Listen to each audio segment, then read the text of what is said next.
Gerakan Non-Blok atau GNB adalah suatu organisasi internasional yang terdiri lebih dari 100 negara-negara yang menganggap dirinya tidak beraliansi dengan kekuatan besar apapun. Gerakan Non-Blok ini lahir pada tanggal 1 September tahun 1962 yang muncul setelah dilaksanakannya Konferensi Asia Afrika atau KAA di Bandung, Indonesia. Awal mula dibentuk dan tercetusnya tujuan GNB adalah dipelopori oleh 5 pemimpin negara antara lain Indonesia, India, Pakistan, Burma, serta Sri Lanka.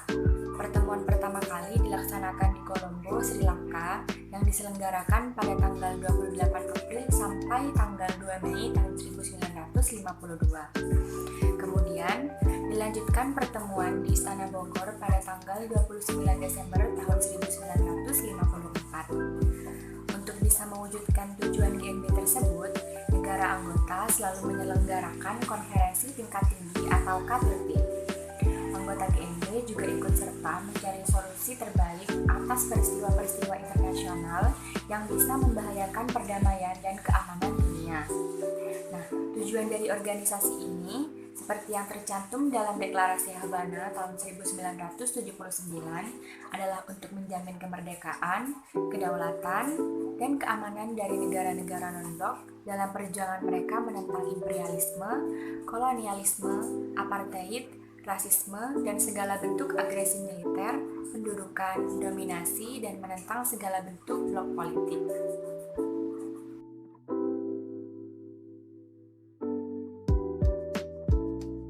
Indonesia sebagai salah satu negara pemrakarsa berdirinya Gerakan Non-Blok. Sebelum GNB ini didirikan, gagasannya itu sudah ada 5 tahun sebelumnya. Kala itu, Bapak Presiden Soekarno mengundang beberapa pemimpin dari Asia Afrika yang baru saja merdeka ke Bandung. Nah, di pertemuan ini kemudian lahirlah sebuah gagasan yang bernama Dasasila. Dasasila ini pun menjadi cikal bakal terlahirnya gagasan GNB. Dari gagasan inilah kemudian tercipta sebuah gerakan non-blok. Pertemuan ini biasa dikenal dengan Konferensi Asia Afrika atau KAA.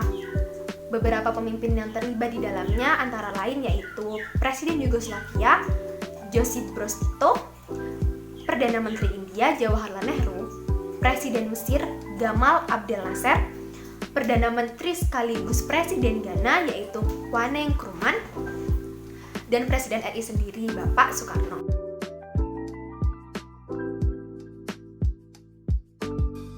Pada saat Presiden Indonesia Soeharto menjabat sebagai Ketua GNB, Indonesia berhasil menyelenggarakan KTT 10 GNB. KTT tersebut bertempat di Jakarta dan dihadiri oleh 106 negara.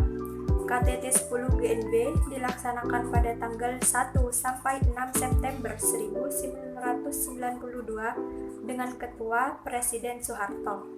Dalam pidatonya selaku Ketua Gerakan Non-Blok, Presiden antara lain mengatakan bahwa masalah yang sangat utama adalah pelaksanaan keputusan-keputusan yang diambil oleh KTT, Gerakan Non-Blok, baik yang menyangkut kerjasama Selatan-Selatan maupun Utara-Selatan.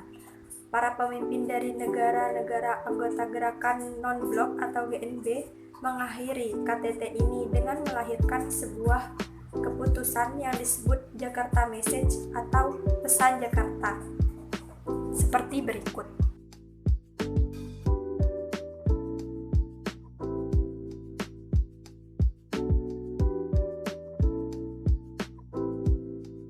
Indonesia dalam menjaga perdamaian dunia GNB dibagi menjadi dua. Yang pertama adalah hubungan internasional, adalah kegiatan yang menyangkut aspek regional dan internasional yang dilakukan oleh pemerintah di tingkat pusat dan daerah. Yang kedua adalah Indonesia dalam organisasi nasional.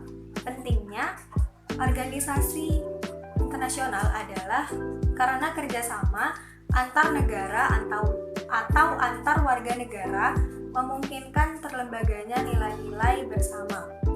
Bagi bangsa Indonesia, hubungan internasional memiliki arti penting. Yang pertama, pembentukan satu negara Republik Indonesia yang demokratis. Yang kedua, pembentukan satu masyarakat yang adil dan makmur secara material ataupun spiritual. Yang ketiga, meningkatkan persaudaraan segala bangsa. Hubungan pola internasional yang dibangun bangsa Indonesia dapat dilihat dari kebijakan politik luar negeri. Kebijakan politik luar negeri Indonesia menerapkan prinsip politik luar negeri yang bebas, aktif, dan diabdikan bagi kepentingan nasional. Bebas artinya bahwa bangsa Indonesia bebas menjalin hubungan dan kerja sama dengan bangsa manapun di dunia. Aktif artinya bahwa bangsa Indonesia selalu berusaha secara aktif dalam usaha menciptakan perdamaian dunia yang berdasarkan kemerdekaan, perdamaian abadi, dan keadilan sosial, sebagaimana diatur dalam alinea keempat pembukaan Undang-Undang Dasar 1945 dan pasal 11 UUD 1945. Poin yang kedua, bentuk dukungan bangsa Indonesia dalam mewujudkan perdamaian dunia melalui organisasi internasional antara lain: yang pertama, pelopor berdirinya ASEAN yang bertujuan menjaga stabilitas perdamaian regional Asia Tenggara. Yang kedua, mengirimkan misi perdamaian Perserikatan Bangsa-Bangsa yang bergabung dalam Misi Republik Indonesia atau disingkat Misi RIGI. Yang ketiga, penyelenggara Konferensi Asia Afrika pada tahun 1955. Yang keempat, aktif dalam gerakan non-blok atau GNB. Dan kelima adalah aktif dalam OPEC yang merupakan negara-negara pengekspor minyak.